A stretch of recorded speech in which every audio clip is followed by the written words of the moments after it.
Greetings, friends. I'm sure many of you by now have heard of the terrible fire which ravaged Notre Dame Cathedral in Paris. It was a terrible fire. It destroyed all of the roof. It caused the spire to collapse. There's probably lots of other damage which remains to be uncovered.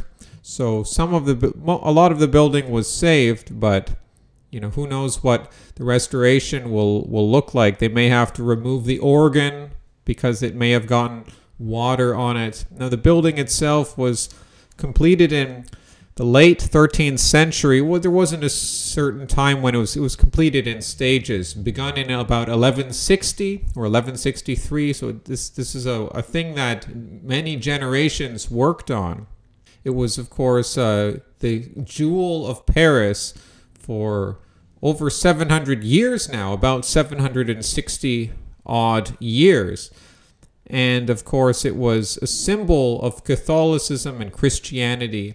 This is not the first time it suffered a disaster. It was actually desecrated and defaced during the 1790s, when the French Revolution was raging and the revolutionaries took over the cathedral and dedicated it as a temple of reason or something along those lines. Because, as you may know, liberal ideals, revolutionaries, they don't really like Christianity so much, because Christianity puts people in their place and says, well, first comes God and then the king, and then I mean, you can have liberty, but there are some restraints on that. And I'm going to get into that later.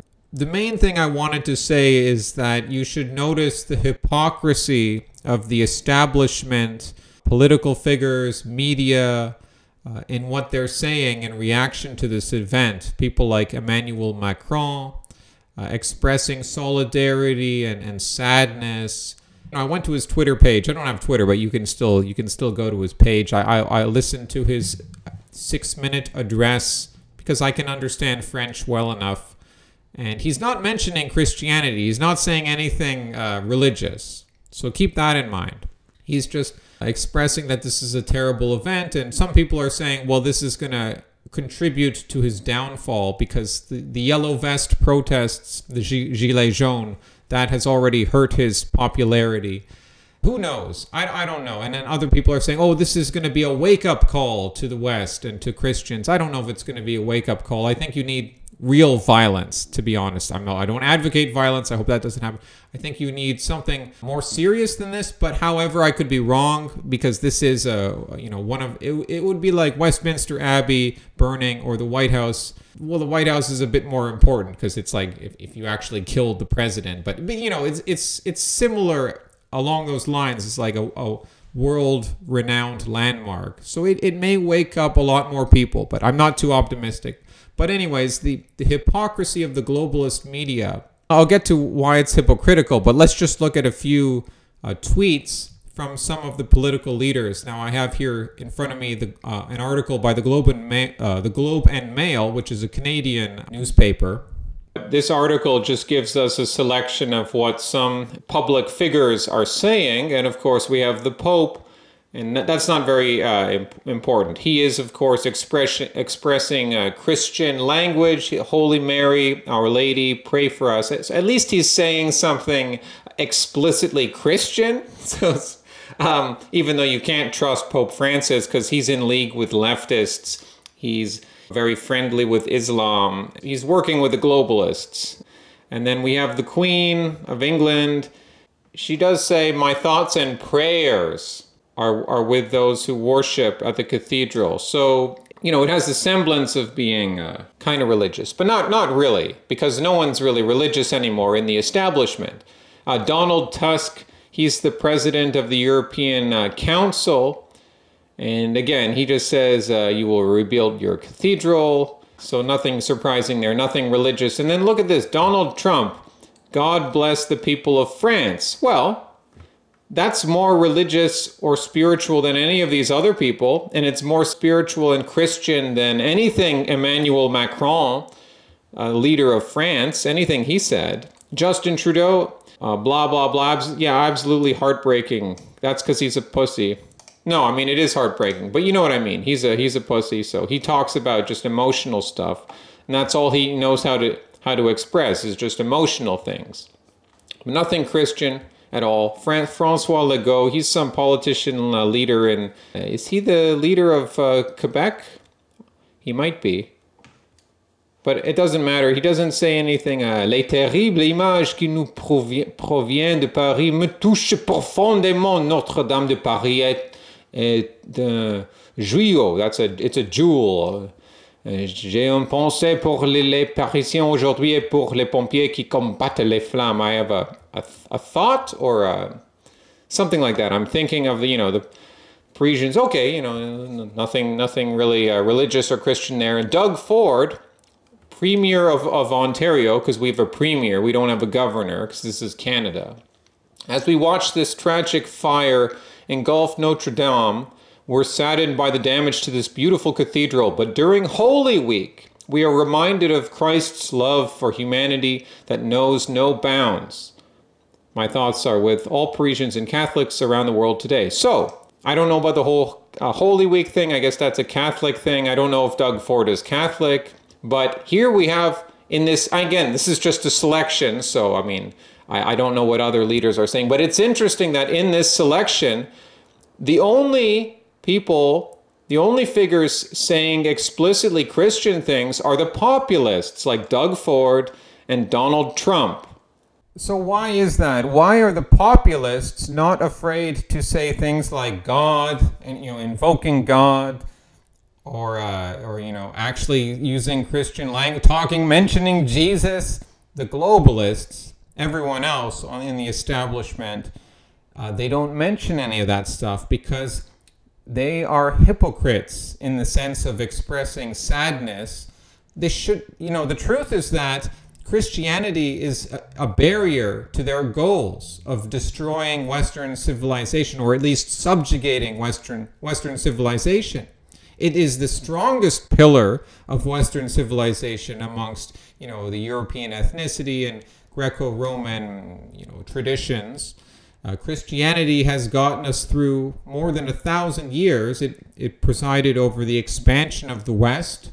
They know that with these morals, with Christian morals, and holding the family together, all sorts of other morals, those need to be taken apart if they want to extend their one world order. It's that simple. Well, it's not that simple, but that's in a nutshell what's going on here. So they're all hypocrites. They're only sorry that this fire has bad optics, because the fact is that many churches in France have been attacked and desecrated in recent months, but they don't make the headlines like this Notre Dame fire does, because this Notre Dame fire is just on a bigger scale. It has bad optics. It forces them to address the issue. But the overall picture, they have no problem with that. They're okay with Muslims flooding into the country, expansion and just individualism without individual liberties, because you'll find that those individual liberties will be decreasing and disappearing. Another thing about this fire is it shows you how beautiful buildings were in the past until relatively recently. Like I did a video, postmodern architecture lacks an awareness of God, something like that. Because it does, because just like I talked about art recently, once God goes out of the equation, everything gets ugly. So it just should illustrate to us how artistic passion draws on a spiritual force, a spiritual ideal. Without that, we get modernism, postmodernism. Most of the mainstream media is now dropping the story. It's fading from the headlines. Can you imagine if it was something that fit their narrative, like the Christchurch shooting or something like that? Then it would be on their front page for many days, because it doesn't make their narrative look good. It's showing that the West is under attack. The West is in serious trouble. Even if you're an agnostic or an atheist, well, not all of you, but it's going to cause you to think, is it really worth throwing all of this away? Do you really have such faith in secularism? The Toronto Star, the most liberal paper in Canada, they were talking about the story yesterday. Today, there's basically nothing, just a tiny little headline which I clicked on, and they've got, all they're talking about is how some expert on trees in France is telling them that, well, because the roof of the cathedral was built with 800-year-old timbers from primal forests which no longer exist, it's going to be difficult for France to get the timber, at least from France, to rebuild the roof. It's almost like an environmentalist take on this. Now, some people are questioning whether arson could have caused the fire. Who knows? That'll take time. But for me, whether it was arson or whether it was just an accident is kind of beside the point. I think this is God sending a message to Western civilization, to the Christians that remain. Hey, are you going to wake up or not? Do you want to preserve this civilization? It's about to fall apart. Are you okay with Muslims continuing to displace you? Are you going to live by Christian morals? Do you accept Jesus as the king? Do you believe in God and order, or limitless individualism and chaos? Make the choice. Say what you will about the Catholic Church. Obviously, it's not perfect. It has lots of corrupted individuals in it. I mentioned that Pope Francis.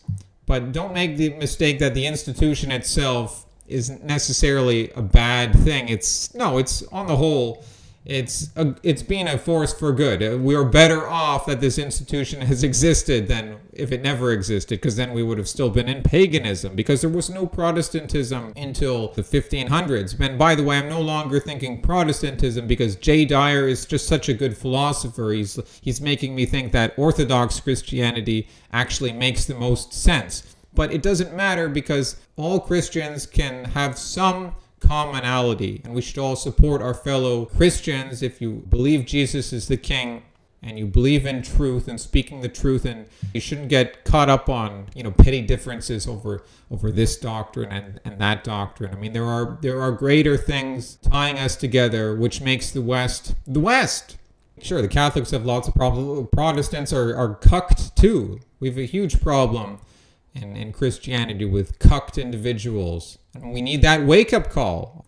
It's funny that my attention has been drawn to this example of Masonry, the cathedral, Notre Dame, because I've been reading about the Freemasons, and I won't go, it's not a video about the Freemasons, but it's kind of interesting because the Freemasons had their beginnings, of course, as skilled masons. They worked with free stone, as it was called.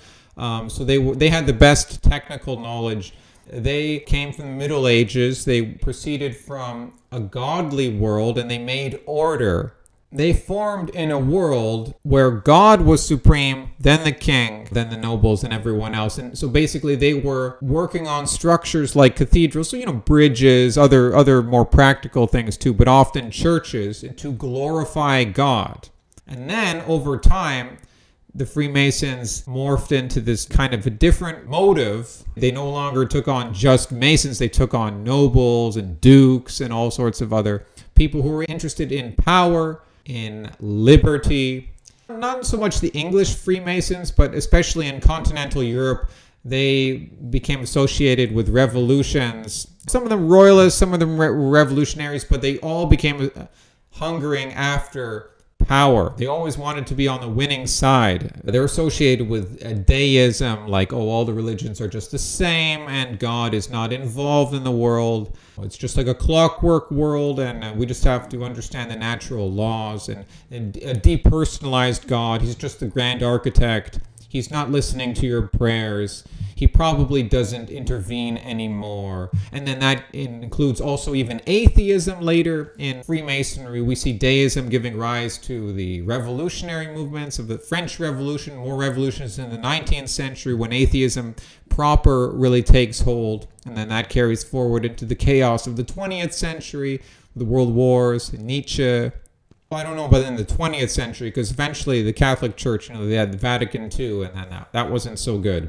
But the Catholic Church, to their credit, they were always opposed to the Freemasons. Now, I know the Jesuits, they were really bad, but the Catholic Church itself recognized the threat of Freemasonry, They always issued papal bulls banning the Freemasons. I know I'm going off on this tangent on Freemasonry. It just got me thinking about that because of this masonry. What could be a better example of that than a medieval cathedral? And it's like liberty proceeds from order.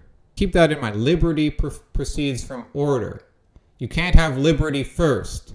You'll only get chaos proceeding from liberty if that's your starting point.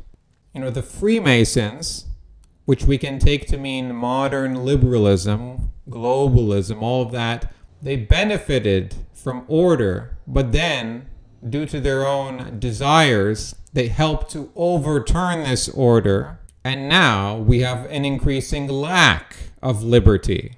So the burning of this cathedral is like God saying, your starting point, you proceeded from this world where you respected me, you cherished the spiritual order, and now I'm allowing it to burn because you don't deserve it anymore. Hasta luego, amigos.